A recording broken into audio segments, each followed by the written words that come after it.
sanctuary. Okay, I'm traditional Catholic, so Yes, sir. you ready for it? Yep. Okay, 3, 2, 1, go ahead. Mark. Okay, in this part of our interview, I want to talk about the parallels between the Catholic Church and the sanctuary. And I'm a traditional Catholic, and it's fascinating when I was walking through the sanctuary. First thing that stuck out to me, I want to talk about two things. One is the layout of the sanctuary, the tabernacle. And the second thing I want to talk about is the one true church and what the significance of covenant in the one true church, how that connects with the sanctuary. The layout is fascinating because the layout of the Catholic Church, the Catholic Mass, is akin to the tabernacle, even in the structure of the three parts. For instance, if you go in a Catholic church, you'll notice right away there's always a baptismal font. And what do you have when you walk into the sanctuary? You walk in, you pass that first altar, you have what? The basin. And you mentioned it represented what? It represented Baptism. Yes, sir. Absolutely. And when you go into the holy place, of course, you have the altar of incense, you have a table of showbread, and you have a lampstand. When you go into a Catholic church, there's an altar rail. And beyond the altar rail is the tabernacle, or the tabernacle has got the bread, but you have the altar. You have candles on top of the altar, and you have, of course, the bread which is used to become the body and blood of Christ. So it's very fascinating. We could spend all day just on what you see in the tabernacle is still in the sanctuary, and it's continued to be used in the Catholic Church today. The parallels are awesome, and that's one thing I want to encourage you to look at, to look into. The second thing is covenant. The Ark of the Covenant, before I became a Catholic, one of the things that fascinated me when I was in seminary is the contents of the Ark of the Covenant and how they represented what covenant means. Because you ask the question, okay, the church is in covenant. Okay, what does that mean? What makes the covenant happen? Well, let's look into the Ark of the Covenant, because those contents are intrinsic and very valuable and tell us what it means to be in covenant with God. What do we have in the Ark of the Covenant? You have the law of God, the tablets. So we have the Bible, which outlines what that covenant is. What's the second item you have? You have a bowl of manna. The bowl of manna.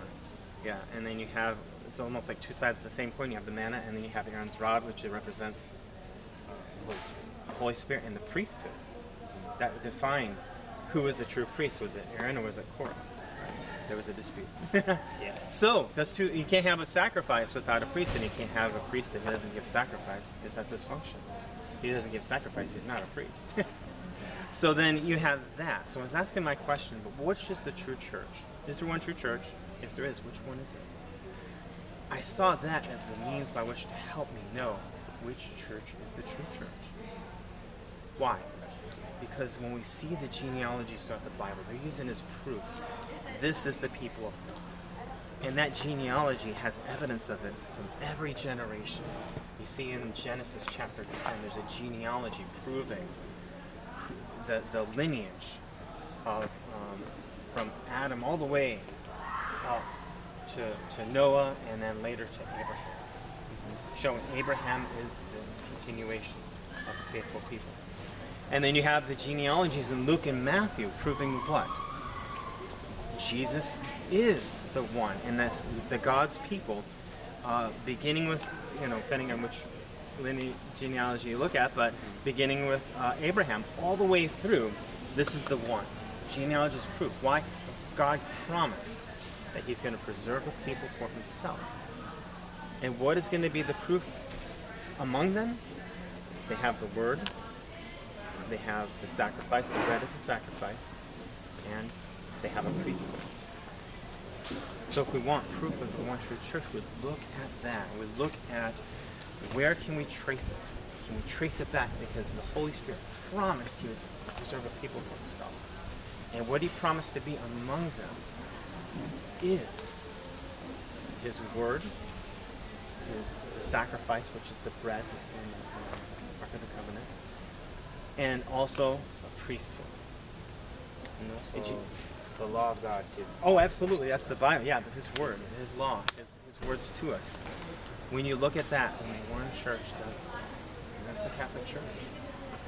That's the only one that they continue. When Jesus said, "This is my body and this is my blood," and remember in John chapter 6 when he said, "Unless you eat the flesh of the Son of Man and drink his blood, you will not have life in you." That's the new sacrifice. What he was talked about in the priesthood of Melchizedek. The new sacrifice, the body and blood of Christ. This bread and this wine become that. He laid his hands on the apostles and gave them that charge to go forth and as priests to offer them. And so when you look at that, how the Catholic Church has traced that throughout, right on up to today, it's very fascinating. And I want to encourage you to look at that and consider it. Consider the fact that Christ has one true church, and that is the traditional Catholic Church. Now, we live in the time of the great apostasy, yes. Everyone agrees on that, right? We see crazy things happening today. Things never seen before. There's great betrayal.